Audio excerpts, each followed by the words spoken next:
overall, what are our thoughts on this story? I really enjoy the story personally. It's probably the most involved one that the series has made so far that we played. And it has kind of remnants of like previous Dragon Quest game stories. A bit of like Dragon Quest V in there, a bit of like 1, a bit of, just a bit of like everything kind of tossed in there. It's basically like kind of like how Final Fantasy IX is like the remnant, or it's like the ode to the previous Final Fantasy games. Like that's kind of what Dragon Quest VIII is. It's kind of like, here's like, you like this part? This is the love letter to Dragon Quest game. Basically, it's a nostalgia trip. Yeah, is basically what it is. I mean, you like we mentioned, there's even like kind of the NPCs of previous characters that have been in the game, stuff just roaming around, and then you get just like all the monsters that have basically been in the previous games before, because it's huge enough to like contain them all. Yeah. And then you get some of the classical songs, you get just all of this stuff. It's definitely like the love letter to the series, basically. Right. The impression I got from it was it's much more mature overall with the themes and the story, and it's definitely darker as far as like deaths go. And I mean, yeah, there's a lot of death that you like revisit and see.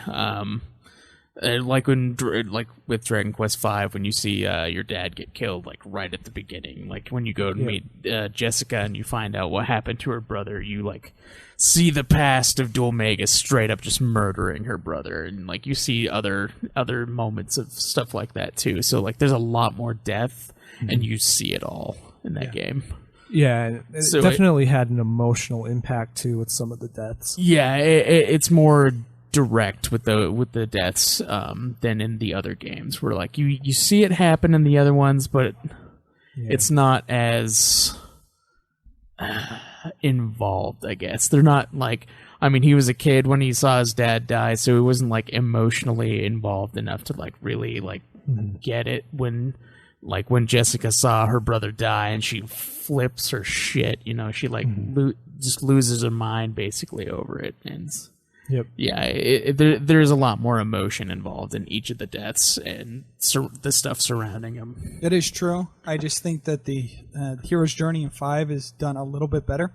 It is. So I it would is say definitely. That but Dragon Quest VIII is the second best story so far in the entire series, because as much character development as Jessica, Yangus, and everybody else goes through, 5's tells it a heck of a lot better than 8's does as far as the hero character.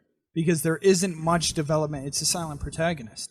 And the story really doesn't revolve around 8's hero that much. It's not a bad thing, it's just a different thing. And so I think 5's takes you on a little bit better of a journey, but I still really, really love 8's. The amount of humor in it, and even though it's got darker themes, even though you can get emotional at some points, it doesn't overwhelm you with dread and darkness like some other games do. It still captures the whimsy of the Dragon Quest which series. Correlates directly to 9, because 9 has got Final Fantasy 9 has got some really dark stuff too. Yeah, but you never get this existential dread of what's going on. I mean, in the entire you're still world. playing a dude who has a monkey tail and shit like that. Like you still get the whimsy of it. You still Right. still So have you like know- a dude with the tail, like a huge tongue who eats frogs. Like you still get that. because you got all these character designs, and the people and the characters that live inside of the world are still funny and whimsical enough.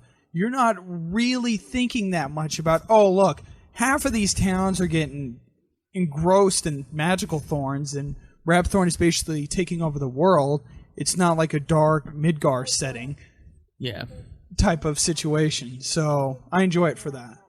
Yeah, I mean, you can feel the dread of it, but at the same time, it doesn't like constantly make you feel that the whole time. It's like people can still be happy in this shitty world. Basically, is what basically every part of this game. Yeah.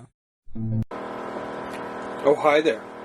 I hope you enjoyed this clip from Puff Hour, a Dragon Quest podcast. If you happen to like what you see, you should subscribe. We have full podcast episodes detailing the main series of Dragon Quest 1 through 11. Oh yeah, and if you like the content, you should check out our other shows from All Out Geekdom Entertainment. We have Nude Clan and Ultima Final Fantasy, the ultimate Final Fantasy podcast. Or, Dragon Quest.